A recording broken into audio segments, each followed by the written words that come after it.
Alors, après avoir vivement remercié le professeur Butera d'avoir accepté, malgré le stress dû à ce qu'il suit pour lui, d'intervenir dans le cadre de notre séminaire, je voudrais dire que pour ma part, je vais simplement apporter quelques éléments de réflexion sur la présence et sur le poids des valeurs politiques dans ce que j'appellerais l'agir évaluationnel. Et pour essayer d'aller à l'essentiel, je voudrais simplement souligner un fait qui entraîne deux exigences.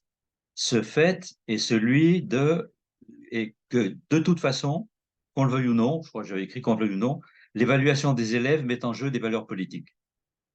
Ce qui entraîne alors deux tâches pour les évaluateurs, deux conséquences. La première est d'essayer de ne pas se laisser prendre au piège du politiquement absent ou du politiquement neutre. Vous voyez que j'utilise le terme sur lequel Philippe Champy a insisté dans son intervention. Et la deuxième exigence, la deuxième conséquence, enfin, qui déboule sur une exigence, étant de la nécessité de s'attacher à élaborer un système d'idées régulatrices paraissant justifiable, en tant que ce système serait au service des hommes et de l'humanisation. Encore faut-il savoir ce qu'est un homme et ce que signifie humanisation. Précision terminologique, pas là-dessus, mais tout d'abord, alors j'entends par valeur un principe ou un critère jugé digne d'être poursuivi, et par politique, tout ce qui concerne la vie en commun au sein de la cité. Les valeurs politiques sont donc celles qui sont jugées directrices pour la vie publique et aptes à présider à sa régulation. Peut-on, dans ces conditions, caresser le rêve d'une évaluation qui sera en quelque sorte libre du politique, c'est-à-dire à l'abri des pressions et des biais d'origine politique, pressions dont je donne simplement un exemple. Certains ont craint récemment des pressions politiques concernant le bac dans le sens d'une plus grande réussite. Mais peut-être que ceux ceux qui auraient été à l'origine de ces pressions auraient entendu l'exposé sur la différence entre concours et examen. Voilà. Alors, est-ce qu'on peut caresser le rêve d'une évaluation libre du politique? À première vue, ce rêve risque d'être trompeur, car l'évaluation des élèves, comme toute évaluation, met inéluctablement en jeu des valeurs politiques, qu'on le veuille ou non. Et pour trois raisons que j'évoquerai très rapidement. La première raison tient à la nature même du jugement d'évaluation. Alors, au cours de l'après-midi, nous avons déjà eu droit à un certain nombre de définitions de ce qu'est l'évaluation. Pour moi, simplement, évaluer, c'est produire un jugement d'acceptabilité. Dire si une situation, une personne, un fait, un objet est acceptable par rapport à des attentes. Ces attentes sont de fait valorisées, ce qui implique le choix d'un type d'homme, d'un type de société et d'un horizon culturel. Le choix d'un type d'homme, par exemple, est-ce que l'on souhaite tendre vers euh, un individu autonome, entreprenant, créatif, libre, respectueux, obéissant, rebelle, voire insoumis, pourquoi pas. Un type d'homme est nécessairement impliqué dans le jugement d'évaluation. Un type de société, on peut penser à une société égalitariste, la société de Sparte, disciplinée, conservatrice, militaire, et enfin un horizon éthique. Cet horizon éthique est constitué par je dirais, c'est le choix d'un type d'espérance, dans le sens de la troisième question de Kant, que nous est-il permis d'espérer? euh, je donne un exemple plus précis en parlant du néolibéralisme. Voilà. Que nous est-il permis d'espérer? Donc, ce triple choix est un choix qui donne son ancrage à toute évaluation, qu'on le veuille ou non. Il faut faire ces choix. Deuxièmement, deuxième raison pour laquelle toute évaluation met en jeu inévitablement, inéluctablement des valeurs politiques, cette deuxième raison tient à l'essence même de l'agir évaluationnel. L'évaluation, alors je vais citer mon collègue donc Fabrizio Butera, j'ai entendu ça à l'instant, hein. Les notes donnent une valeur aux productions des élèves. Évaluer, c'est créer de la valeur, c'est donner de la valeur. L'évaluation est créatrice de valeur. Ce faisant, elle ne peut pas être à l'abri des valeurs politiques. Et par exemple, on considère qu'un diplômé vaut plus qu'un non-diplômé. Mais la valeur du diplôme est sujette à fluctuation. Les attributions sociales de valeur sont soumises à des considérations, à des phénomènes de mode et révèlent des tendances sociales plus ou moins souterraines, en fonction du prestige, par exemple. La valeur attribuée par l'évaluation sera fonction de la valeur du lycée. C'est un problème qu'ont rencontré ceux qui travaillent à l'intérieur du système Parcoursup. Qu'est-ce qui fait la valeur d'un lycée? Qu'est-ce qui fait la valeur de l'université? On ne peut pas ne pas se poser ces questions à partir du moment où l'on accepte d'évaluer à l'intérieur du système scolaire et universitaire. Enfin, troisième raison, tout ceci nous installe dans un univers fait d'ambiguïté et de conflits. Troisième raison, poids du contexte socio-économique actuel, marqué dans ce que l'on appelle maintenant l'Occident global, par l'extension dominatrice du néolibéralisme.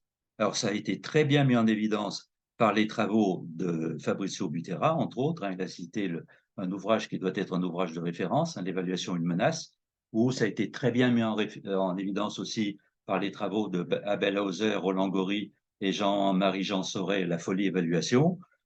Aujourd'hui, nous subissons d'une certaine façon le joug du néolibéralisme.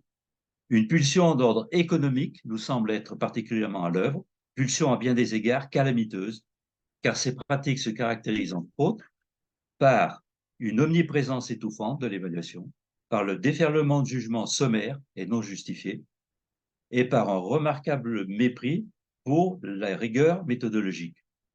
Mais qu'est-ce qui caractériserait ce néolibéralisme du point de vue des trois types d'hommes de société et d'horizons éthiques auxquels j'ai fait allusion plus haut? Eh bien, avec le néolibéralisme, nous avons un type d'homme, entrepreneur, individuel, un type de société, une société de la compétition généralisée, au service de la promotion individuelle, c'était bien mis en évidence par le professeur Butera aussi, et un type d'espérance. Que peut-on espérer dans cette société? S'enrichir, devenir riche. Est-ce cela la valeur, a-t-on trouvé là la valeur suprême? À l'évidence, on voit qu'il faut faire un examen critique de ces valeurs et qu'on ne peut que difficilement échapper à l'asservissement à une idéologie politique. Mais le peut-on échapper à l'asservissement dans une idéologie politique? Ma réponse sera oui, si, et à un triple si. Oui, si on peut donner du sens à son action d'évaluation par référence à ce que Jacques Ardoineau appelait un projet visé. Oui, s'il existe un horizon culturel commun. Et oui, si l'on est capable d'élaborer une idéologie alternative à l'idéologie néolibérale. Alors, cela, on peut examiner ces triples si les uns après les autres, puis j'en aurai terminé.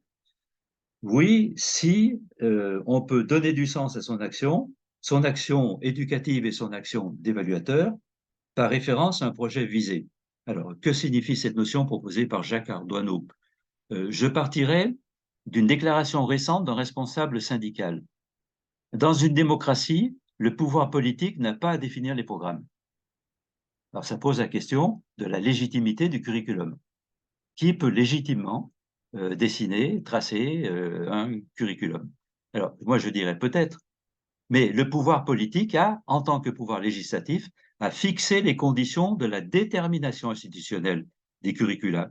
Et du point de vue qui nous intéresse ici, la légitimité des attentes, il faut pouvoir inscrire ces attentes sur une ligne de cohérence qui irait des valeurs régulatrices de haut niveau, par exemple la liberté, l'autonomie, la maîtrise de soi, ou l'insoumission, ou l'obéissance, il faudra choisir, à donc de ces valeurs régulatrices de haut niveau aux compétences concrètement acquises dans le cadre d'une discipline scolaire. Le pire serait l'absence de projet politique ou l'absence de ce que Jacques Ardoineau appelait précisément un projet visé, qui l'oppose au projet programmatique, projet visé qui trouve son sens dans des valeurs reconnues et partagées. D'où la nécessité de rendre visible et de soumettre à un travail critique ces grandes valeurs. Deuxièmement, cela n'est possible finalement, où cela, comment dire, devrait conduire à un socle de valeurs communes, ce qui pose la question de la légitimité de nos valeurs. Je cite un petit texte que j'ai écrit récemment. On éduque et on forme pour préparer à vivre dans un ensemble régi par des valeurs communes et acceptées par tous, faute de quoi il n'y a pas de vie commune possible. Mais peut-on croire aujourd'hui à l'existence d'un socle de valeurs communes? Trouve-t-on encore de telles valeurs communes dans une société divisée et fragmentée? Je ne sais pas. J'ai émis récemment l'hypothèse très, comment dire, très risquée d'une possible coexistence conflictuelle entre deux imaginaires et deux grands systèmes de valeurs. Un qui serait un système de valeurs, comment dire, laïque républicain. Mais justement, M. Boissineau nous a montré que ce système de valeurs laïque républicain reposait sur toute une histoire finalement valorisant des données religieuses. Alors, et d'un autre côté, un système, un imaginaire, comment dire, religieux, voire, je dis le mot avec beaucoup de prudence, post-colonial. Pourra-t-on trouver un socle fondateur de valeurs communes? C'est justement le travail qui attend d'un troisième, qui nous attend d'un troisième et dernier point de vue, car sans ce socle de valeurs communes, la légitimité du système d'enseignement et du système d'évaluation s'effondre. Alors, troisième et dernier point de vue, c'est celui de l'idéologie praxéologique. Le néolibéralisme est une idéologie praxéologique, c'est-à-dire qu'elle définit un cadre pour la pratique. Cadre devant nous donner des savoirs pour agir sur le monde. Cette idéologie, les travaux récemment cités donc à la fois de Butera et de Abelhauser et Guéry, montrent que l'idéologie actuellement dominante est une idéologie qui inclut dans un processus d'asservissement. Est-il possible de se doter d'une idéologie susceptible, capable de nous inclure dans un processus d'émancipation? C'est ce qui est en jeu. Donc, pour conclure, l'évaluation des élèves, comme toute évaluation, mettant ainsi en jeu nécessairement des valeurs politiques, la tâche de ceux qui pensent et qui agissent les pratiques d'évaluation scolaire devient claire. Il faut l'organiser de façon à être le plus en cohérence possible avec des valeurs dignes de constituer une idéologie émancipatrice. Et ce qui implique, donc, ce qui débouche sur les deux exigences que j'ai mentionnées pour commencer. Il faut débusquer des valeurs politiques qui nous feraient agir, comme disait l'autre, à l'insu de notre plein gré. Ardoineau parlait d'idéologie clandestine ou de philosophie implicite, et de façon à pouvoir élaborer une idéologie libératrice permettant en particulier, débouchant en particulier sur la construction de curricula dont la légitimité sera autant idéologique que scientifique. Ce qui me permet de conclure sur la légitimité d'un curriculum, puisque c'est bien de cela qu'il s'agit, au fond. Il me semble que cette légitimité peut être appréciée selon deux axes ou deux lignes. Un axe scientifique rattachant les savoirs enseignés au savoir dont la scientificité est reconnue par les chercheurs et les savants. Et un axe, deuxièmement, axiologique, celui sur lequel je me suis interrogé, qui relie tous les éléments retenus dans le curriculum à des valeurs directrices dans le cadre d'un projet visé. L'urgence aujourd'hui est de construire un tel projet visé pour une praxéologie susceptible de libérer le potentiel de chacun.